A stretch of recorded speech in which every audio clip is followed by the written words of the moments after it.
تم نے آنکھ میں اس کو نکال لیا، بچے کہاں سے بیج رہے گی؟ یہ واقعہ دیکھ کر، یہ معجزہ دیکھ کر وہ یہودی بھی ایمان لاتا ہے اور اس کے ساتھ والے بھی ایمان لا لیتے ہیں۔ آج بھی جو لوگ عمرے کو گئے، حج گئے ہیں، آپ جاؤ مدینے کے بازاروں کے اندر بے دانہ کھجور ملتا ہے، آج بھی ملتا ہے بے دانہ کھجور۔ آپ تناول کرو، یہ نبی کا معجزہ ہے جو 1400 برس گزرنے کے بعد اب پتہ سوال پیدا ہوتا ہے کہ اب یہ تمہارا دوسرا درخت کیسا پیدا ہوا؟ ایک درخت تو تھا، دوسرا کیسا ہوا، تیسرا کیسا ہوا؟ اتنے کھجور کی پیداوار کیسا ہوتی ہے اور اتنے کھجور کیسے عام ہوتے ہیں؟ بتا دوں کہ اللہ تبارک و تعالیٰ نے نبی کے دست مبارک سے جو چیز لگ جاتی ہے اس میں برکتیں پیدا ہوتی ہیں، برکتیں پیدا ہوتی ہیں۔ اب ایک کے بعد درخت کیسا پیدا ہوتا ہے؟ حالانکہ بیج کے ذریعے سے درخت اگتا ہے، مگر اللہ تبارک و تعالیٰ نے اس کے لیے ایسا انتظام فرما دیا، جس وقت میں اس درخت کے پتے گرتے ہیں وہ زمین کے اندر چلے جاتے ہیں، وہ پتے کے ذریعے سے ہی وہاں پر درخت پیدا ہوتا ہے۔ درخت ہی نہیں بلکہ اس درخت کو کھجوریں بھی لگتی ہیں۔ 1400 سال گزرنے کے باوجود نبی کا ایک معجزہ آج بھی موجود ہے، بے دانہ کھجور کے نام سے مدینے میں ملتی ہے۔ یہ تھے ہمارے نبی کی معجزات، انگن معجزات۔ اللہ تبارک و تعالیٰ نے ہمارے نبی کی بڑی شان بیان فرمائی، بڑی عظمت بیان فرمائی اور انگن معجزے دے کر نبی اکرم صلی اللہ علیہ وسلم کو اس دنیا کے اندر مبعوث فرمایا۔ آج ضرور اس بات کی ہے دیگر قوم کے لوگ اپنے رہبر رہنما کی، اپنے نبی اور رسول کی عظمتیں بیان کرتے ہیں۔ اے مسلمانوں تم کب بیان کرو گے؟ اے مسلمانوں تم اپنے نبی کی شان کب بیان کرو گے؟ کب ان کی عظمت بیان کرو گے؟ نبی کے بارے میں ذرا برابر نقص پیدا مت کرو، نہ ان کی عظمت گھٹاؤ، گھٹانے کی کوشش کرو، کیونکہ اللہ تبارک تعالیٰ نے ہمارے نبی کو مبرہ، منزہ، بے عیب پیدا فرمایا۔ آپ صلی اللہ علیہ وسلم کی ذات بارکہ ایسی ذات بارکہ ہے کہ آپ کی حیات میں کبھی آپ پر کوئی مکھی نہیں بیٹھی، کبھی مکھی نہیں بیٹھی، آپ کا سایہ نہیں پڑتا تھا، آپ کا سایہ نہیں پڑتا تھا۔ ہمارے آپ کے سو جانے سے وضو ٹوٹ جاتا ہے مگر نبی کے سونے سے وضو نہیں ٹوٹتا۔ حضور نے فرمایا جیسے میں اپنی آنکھوں سے دیکھ رہا ہوں ویسے میں اپنے دل سے بھی دیکھتا ہوں، اپنے دل سے بھی دیکھتا ہوں۔ میری آنکھیں بند رہتی ہے مگر دل کی آنکھوں سے میں ہر چیز کا مطالعہ کرتا ہوں۔ تو لہٰذا مسلمان اپنی نبی کی سیرت کو پڑھو، اپنی نبی کی عظمت کو جانو، اپنے نبی کی رفعت کو پہچانو اور لوگوں کے سامنے جب بیان کریں گے تو اپنے نبی کی شان، ان کی عظمت، ان کی رفعت، ان کے معجزے یقین جاری آپ لوگ آپ کے دین میں داخل ہو جائیں گے، آپ کے مذہب میں داخل ہو جائیں گے۔ دیگر قوموں کو دیکھو دنیا کے اندر، بالخصوص ہندوستان کے اندر سب سے زیادہ اپنے مذہب کا پیروکار کون ملے گا؟ مولانا کو عیسائی ملے گا۔ چینلوں کے اندر سب سے زیادہ چینل کسی کے چلتے ہیں تو عیسائیوں کے چلتے ہیں، آپ تلاش کرو۔ اور دن رات یہی محنت ہوتی ہے کہ وہ اپنے نبی عیسیٰ علیہ السلام کی عظمت کو لوگوں کے سامنے بیان کرے۔ اب بتا تمہارے کتنے چینل ہیں، تم نے کیا کیا کام کیا ہے اپنے اسلام کے لیے، اپنے دین کے لیے، اپنے آقا جناب محمد رسول اللہ صلی اللہ علیہ وسلم نے کیا کیا ہے؟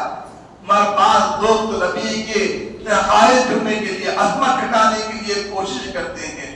میں وجہ کہاں ہے؟ جلسے تو منعقد ہوتے ہیں دوسروں کے مسلمانوں کے اندر ہی جلسے منعقد ہوتے ہیں، اصلاح معاشرے کے ہوتے ہیں، کبھی کسی کے کبھی کسی کے۔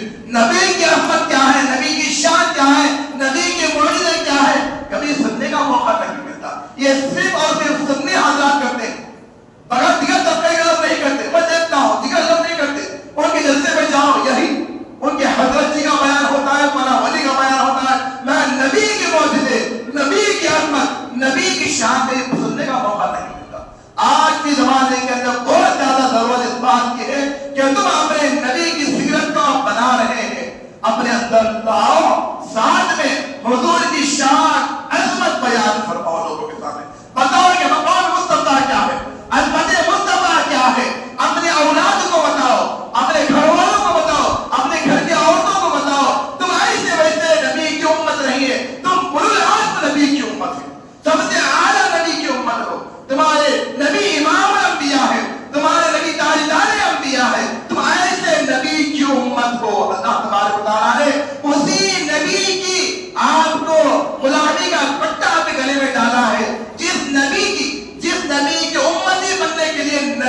دعا کرتے تھے.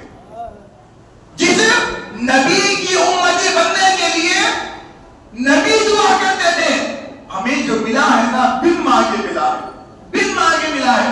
ہر نبی نے چاہت رکھی ہے اپنے دل میں، اے کاش کہ ہم امام الانبیاء کے امتی ہوتے، اے کاش کہ ہم امام الانبیاء کے امتی ہوتے. حالانکہ ان کو نبوت دی گئی، رسالت دی گئی، کتاب دی گئی، سب دینے کے باوجود دل میں خواہشہ پیدا ہوئی کہ اے کاش کہ ہم اس امام الانبیاء کے امتی ہوتے. تو اللہ تبارک و تعالیٰ نے تمام نبیوں میں سے صرف عیسیٰ علیہ السلام کی دعا کو قبول فرمایا.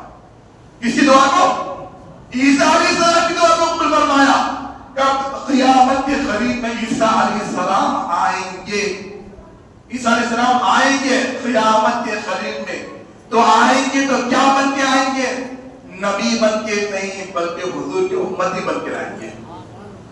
کیا بن کے آئیں گے؟ حالانکہ نبی تھے، دعا کی تھی. تو اللہ تبارک و تعالیٰ نے عیسیٰ علیہ السلام کو بھیجے گا خود قیامت کے وقت میں بحیثیت نبی نہیں بحیثیت امت محمد یہ منقرہ بھیجے گا. تو ایسے نبی کی ہم امت ہے جن کی امت ہونے کے لیے انبیاء دعا کرتے تھے. تو ہمارا کام کیسا ہونا چاہیے، ہماری کیسا ہمارا کردار ہونا چاہیے؟ ذرا غور کرو. ہمیں بن مانگے بغیر دعا کے ہمارے گلے کے اندر مصطفیٰ جان رحمت صلی اللہ علیہ وسلم کا پٹا ڈالا گیا ہے. ہمیں نسبت جڑا دی گئی ہے کہ تم خیر امم ہو. یہ امت محمد کیا ہے؟ امت محمد کیا ہے؟ اتنا نہیں، ان کا ہر عمل اتنا بڑھا دیا گیا ہے.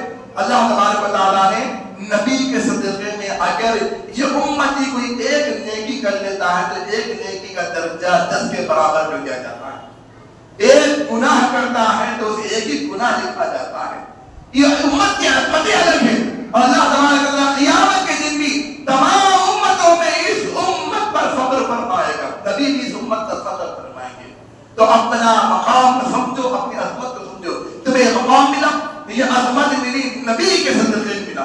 تمہارا ایک کام بنتا ہے کہ اپنے نبی کے اسوا کو، اپنے نبی کی سنتوں کو، اپنے نبی کی عظمت اور رفعت کو اپنے اندر لاؤ اور حضور کے طریقے پر اتباع پر اپنے زندگی گزارو. اسی پہ تمہاری دنیا بھی کامیاب ہے، آخرت بھی کامیاب ہے. آخر میں اللہ تبارک و تعالیٰ سے دعا ہے، پروردگار عالم ہم تمام امت محمدیہ صلی اللہ علیہ وسلم کو آقا دو جہاں صلی اللہ علیہ وسلم سے سچی محبت کرنے کی توفیق عطا فرمائے.